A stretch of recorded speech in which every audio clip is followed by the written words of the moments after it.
ಇದ್ರ ಬಗ್ಗೆ ಮಾತನಾಡೋದಕ್ಕೆ ನಮ್ಮ ಜೊತೆ ಈಗ ಬಿಜೆಪಿ MLC ಆಗಿರುವಂತಹ ರವಿಕುಮಾರ್ ಅವರು ಫೋನ್ ಸಂಪರ್ಕದಲ್ಲಿ ಜಾಯಿನ್ ಆಗಿದ್ದಾರೆ. ನಮಸ್ತೆ ಸರ್. ನಮಸ್ತೆ. ನಮಸ್ತೆ ಮೇಡಮ್. ಮೌಲಾನಾ ಅವರ ಮಾತುಗಳನ್ನ ನೀವು ಕೇಳಿದಿರಿ. ಜೊತೆಗೆ ರಾಜ್ಯ ಬಿಜೆಪಿ ಇದಕ್ಕೂ ಕೂಡ ಸಾಕಷ್ಟು ತೀವ್ರ ಆಕ್ರೋಶವನ್ನ ವ್ಯಕ್ತಪಡಿಸ್ತಾ ಇದೆ.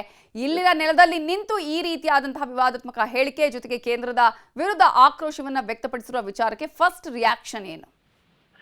ನೋಡಿ ಮೇಡಮ್ ಅವರು ಇದು ಸ್ಪಷ್ಟ ಇದೆ, ಇದು ಓಪನ್ ಟ್ರುತ್. ಅವ್ರು ವಿರೋಧ ಮಾಡ್ತಾರೆ ಅನ್ನುವಂಥದ್ದು ನಮಗೆ ಚೆನ್ನಾಗಿ ಗೊತ್ತಿದೆ. ಇವತ್ ಕರ್ನಾಟಕ ರಾಜ್ಯದಲ್ಲಿ ನಾನು ಬೆಳಿಗ್ಗೆ ನೋಡ್ತಾ ಇದ್ದೆ, ನಮ್ಮ ಅದು ಬಾಗಲಕೋಟೆ, ಬಿಜಾಪುರ ಜಿಲ್ಲೆ, ಯಾದಗಿರಿ ಜಿಲ್ಲೆ, ಈ ದನ ಕರುಗಳನ್ನ ಮೇಯಿಸ್ಲಿಕ್ಕಿದ್ದಂತ ಗೋಮಾಳಗಳು ಅವುಗಳಿಗೆ ವಕ್ಫ್ ಆಸ್ತಿ ಅಂತ ಇದ್ ಮಾಡಿದ್ದಾರೆ, ಬ್ರಾಂಡ್ ಮಾಡಿದ್ದಾರೆ. ಅಂದ್ರೆ ಸರ್ಕಾರದ, ವಿಶೇಷವಾಗಿ ಕರ್ನಾಟಕ ರಾಜ್ಯದ ಸರ್ಕಾರದ ಸ್ಪಷ್ಟವಾಗಿರುವಂತ ಆದೇಶ ಇದೆ.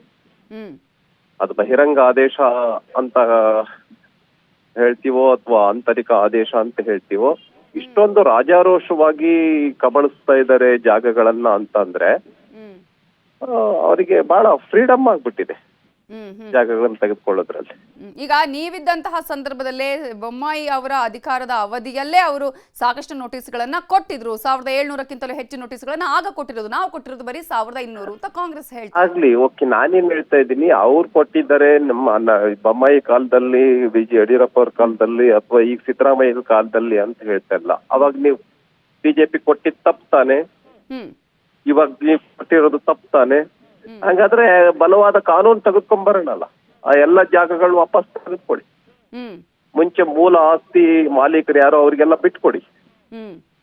ಹಾಗಾಗಿ ನಾವು ಸಪೋರ್ಟ್ ಮಾಡಕ್ ರೆಡಿ ಇದೀವಿ. ಎಸ್, ಬೊಮ್ಮಾಯಿ ಅವ್ರ ಕಾಲದಲ್ಲಿ ಆಗಿದ್ದು ತಪ್ಪು, ಯಡಿಯೂರಪ್ಪ ಅವ್ರ ಕಾಲದಲ್ಲಿ ಆಗಿದ್ದು ತಪ್ಪು, ನಿಮ್ ಕಾಲದಲ್ಲಿ ಆಗಿರ್ತಕ್ಕಂಥದ್ದು ಮಹಾನ್ ತಪ್ಪು. ನೀವು ಪತ್ರಿಕೆಗಳಿಗೆಲ್ಲ ಜಾಹೀರಾತು ಕೊಟ್ಟಿದ್ದೀರಾ ಅಂದ್ರೆ ನೀವು ಚೆನ್ನಾಗಿದ್ದೀರಾ, ನೀವು ಪ್ರಾಮಾಣಿಕರು, ಹಂಗಾದ್ರೆ ಹೇಳ್ಬಿಡಿ. ಎಲ್ಲವನ್ನು ಮೂಲ ಮಾಲೀಕರು ಯಾರಿದ್ದಾರೆ ಅವರಿಗೆ ಆಸ್ತಿಯನ್ನ ವಾಪಸ್ ಕೊಡ್ತೀವಿ, ಕಬಳಿಸಿರ್ತಕ್ಕಂಥದ್ದನ್ನ ವಾಪಸ್ ತೆಗೆದುಕೊಂಡು ರೈತರಿಗೆ, ದೇವಸ್ಥಾನದವ್ರಿಗೆ, ಶಾಲಾ ಕಾಲೇಜುಗಳ ಸರ್ಕಾರದ ಜಾಗ ತೆಗೆದುಕೊಂಡಿದ್ದ ಸರ್ಕಾರಕ್ಕೆ ವಾಪಸ್ ಕೊಡಿಸ್ತೀವಿ ಅಂತ ಹೇಳಿ. ಅವರವರ ಜಾಗ ಅವರಿಗೆ ಸೇರುತ್ತೆ, ಇದರಲ್ಲಿ ಯಾವುದೇ ರೀತಿಯಾದಂತಹ ವಕ್ಫ್ಗೆ ಹೋಗೋದಿಲ್ಲ ಅನ್ನುವಂತ ಸ್ಪಷ್ಟವಾಗಿರ್ತಕ್ಕಂಥ ಅದನ್ನ ಹೇಳಿ, ಅದನ್ನ ಈಗನೂ ಹೇಳಿ. ಈಗ ಅವರೇನ್ ಬಿಟ್ಕೊಟ್ಟಿದ್ದಾರೆ, ಯಾವ ಆಸ್ತಿ ವಾಪಸ್ ಕೊಡ್ತಿದ್ದೀರಿ ಹೇಳಿ, ನೀವ್ ಹೇಳಿದ್ಮೇಲೆ. ಇದುವರೆ ಒಂದ್ ಆಸ್ತಿ ಹೇಳ್ಬಿಡಿ, ನಾವ್ ಹಿಂಗ್ ಹೇಳಿದೀವಿ, ನಾವ್ ಹೇಳ್ದಂಗೆ ನಡ್ಕೊಂಡಿದೀವಿ ನೋಡಿ, ಈ ತರದ ಜಾಗ ಮೂಲ ಮಾಲೀಕರಿಗೆ ವಾಪಸ್ ಕೊಡ್ಸಿದೀವಿ ಅಂತ ಒಂದು 10 ಜಾಗಗಳು ಪಟ್ಟಿ ಮಾಡಿ ಹೇಳಿ. ಅವಾಗ ನಾವು ಸಿದ್ದರಾಮಯ್ಯನ್ನು ಒಪ್ಕೊಳ್ತೀವಿ. ನಾನು ಹೇಳ್ತೀನಿ, ಇವರು ದೊಂಬರಾಟವನ್ನ ಮಾಡ್ತಾ ಇದ್ದಾರೆ, ವಿಪರೀತ ತುಷ್ಟೀಕರಣವನ್ನ ಮಾಡ್ತಾ ಇದ್ದಾರೆ.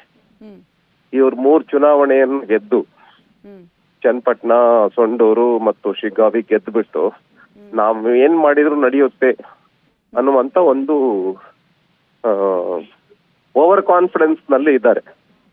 ಹಾಗಾಗಿ ಇದನ್ನ ಭಾರತೀಯ ಜನತಾ ಪಾರ್ಟಿ ಬಹಳ ಖಾರವಾಗಿ, ತೀವ್ರವಾಗಿ ಖಂಡಿಸುತ್ತೆ.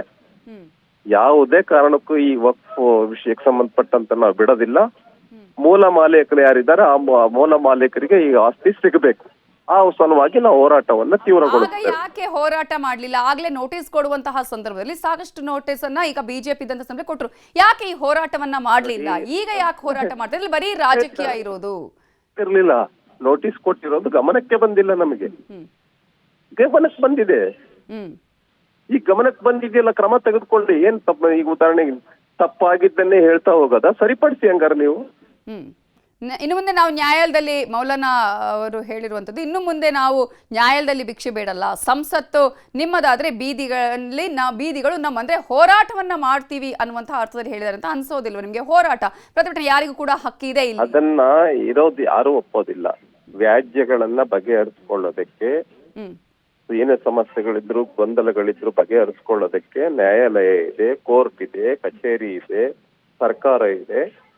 ಆ ಒಂದು ನಿಯಮ, ಸಂವಿಧಾನ ಇದೆ, ಅದರ ಪರಿಧಿಯಲ್ಲಿ ಬಗೆಹರಿಸ್ಕೊಳ್ಬೇಕು. ಬೀದಿನಲ್ಲಿ ಅಂತ ಹೇಳಿದ್ರೆ ಬೀದಿನಲ್ಲಿ ಬಗೆಹರಿಸ್ಕೊಳ್ತಕ್ಕಂಥ ವಿಷಯ ಇದಲ್ಲ.